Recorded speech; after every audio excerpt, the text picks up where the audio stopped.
Hello, welcome back to another segment in excerpts from A Spiritual Ascension. So if you watch my videos, sometimes I have a whole lot going on in my head and I have to kind of hone it all in. The message comes at the end. So bear with me because a lot of times my brain is thinking faster than my mouth moves. So anyway, I just have to laugh at myself at this point. Anyway, I wanted to talk about what's been coming up for me at this point is thinking about what I value now. So, thinking of my past life, right? I always say two lives within one lifetime. And I'm just starting this second life now of spirit saying to me, what is it now that you truly value? And looking back at my old life to see what I valued back then and now kind of understanding that I put a lot of my value on other people's expectations of me, um, material things, um, status was a part of it, right? As you know, I worked on Wall Street, so a part of that always that aligns a lot with who I was molded to be. So, for instance, I was just saying this to someone the other day. They were like, oh my goodness, it must have been so exciting to have worked on Wall Street. Like, tell me what it was about. And I said, yeah, it was like, my company was really good to me. I got to do a lot of special things that I wouldn't have normally got to do in my everyday life, go to see different shows that was provided by the company and different events and like things that I would never have been able to do really in my own life. And I said, but a lot of it also was about management and people in comparison to my life, your life, keeping up with the Joneses type of thing. So the big thing was, were you going on vacation this year? And it was all kind of like, oh, well, I'm going to Tahiti or I'm going to Aruba or whatever that it may be.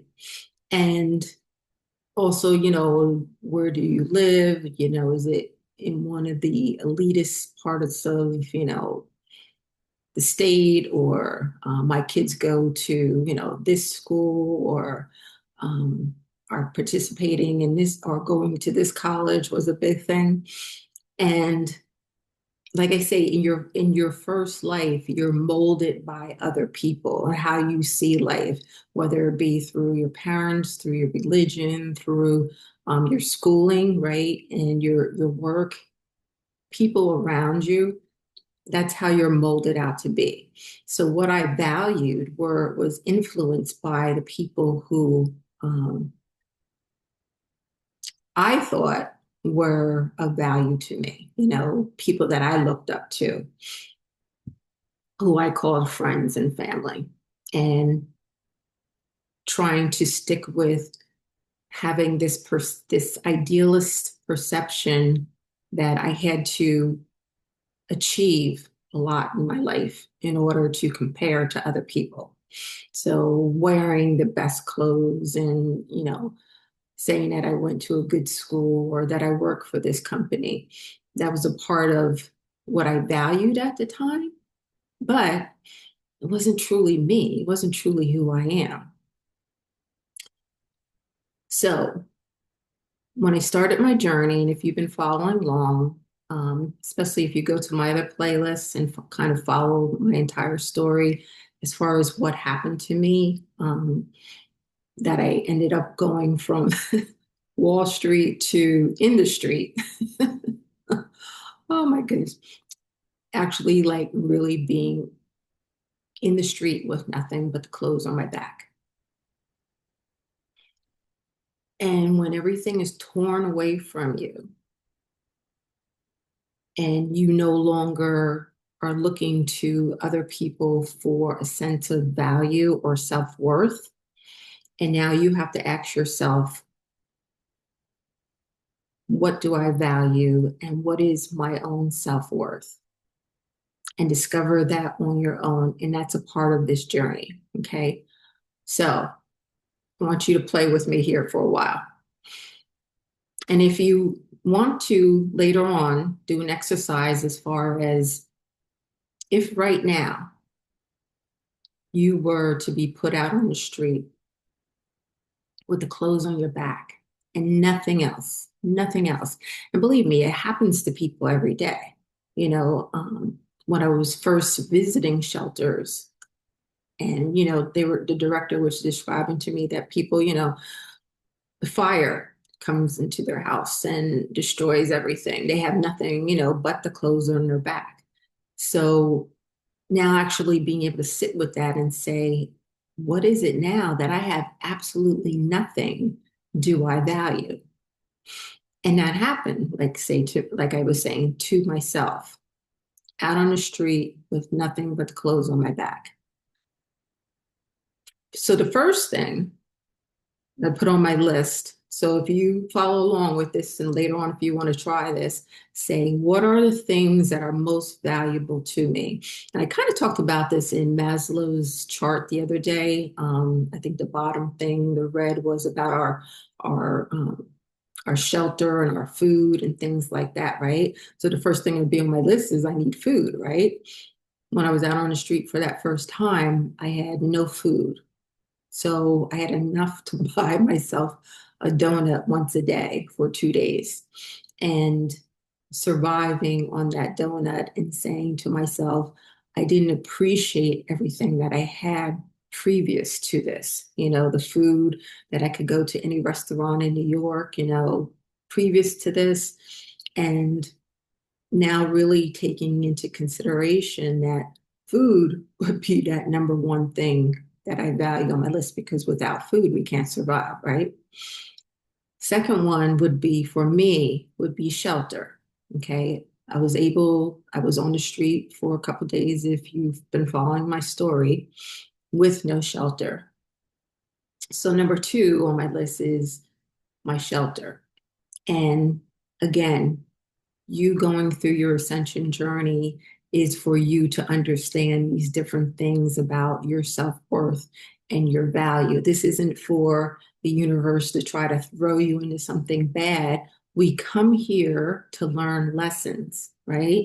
And as I said in the other video, I think yesterday, it's like we're the way showers to kind of understand why it is that we're going through these lessons and we're experiencing the harder lessons so that when the next ones come, we'll be able to help them along their way.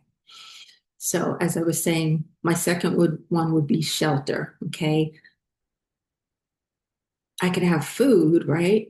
But if I don't have a place to take care of my body, to get proper rest, right? Bathing facilities or whatever, I'm not taking care of myself and my self-worth is not there, right? That's something that's diminished.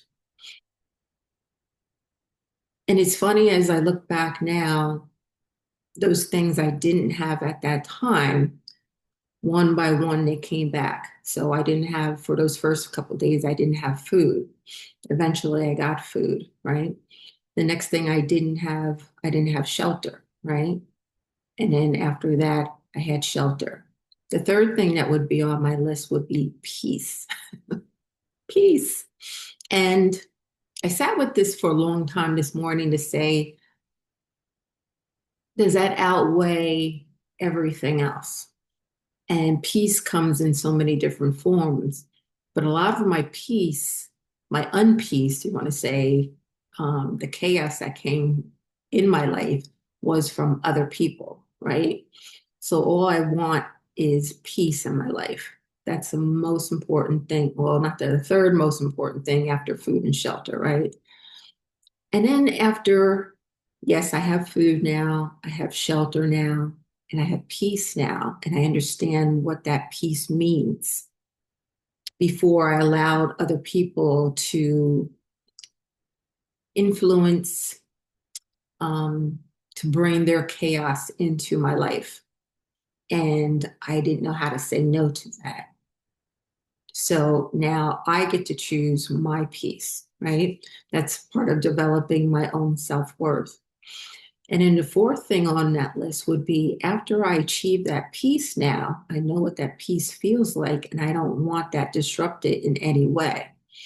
So the fourth thing would be for me is bringing in the right connections with people. And now I get to choose. My first life, I didn't get to choose, really. Family, of course, none of us get to choose, right?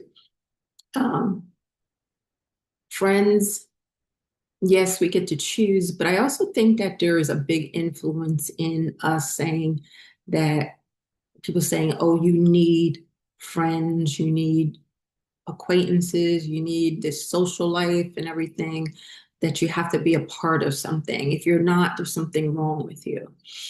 And so the fourth thing is now I have the food, I have the shelter, I have the peace, right? Because I've taken all that other stuff out of my life, is now bringing in the right connections that are meaningful and helpful and supportive of who I have become now.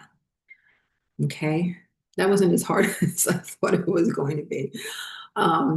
But hopefully you understand that. And later on, if you have a chance, just do that little exercise of saying, if right now, at this moment, you were to be taken out of your home and put out on the street with just the clothes on your back, what would be the things that are most valuable to you? What do you need? And I even thought about people. I said people may end up saying, "Oh, I need my phone. I got to have my phone." But then I said, like 100 years ago, we didn't carry around a phone, right? Not even 100 years ago, right? 50 years ago, 25 years ago, we didn't carry around a phone with us. When we wanted to connect with someone, we would go visit them, right? Knock on their door. 200 years ago, if we didn't have a car, right, and we wanted to visit our neighbor or a friend or a family member or something like that, we got on our horse and buggy and we went and we visit them, right? There was that connection in that way, and that's something that's been lost. And that's why my next step is to have the most meaningful connections that I will have for the rest of my life. All right, I'm going to leave it there. Thank you for being here. Please like, share, and subscribe. If you would like to talk to me or have a reading, please reach out. There's a link to book time with me, and I'll see you in the next one.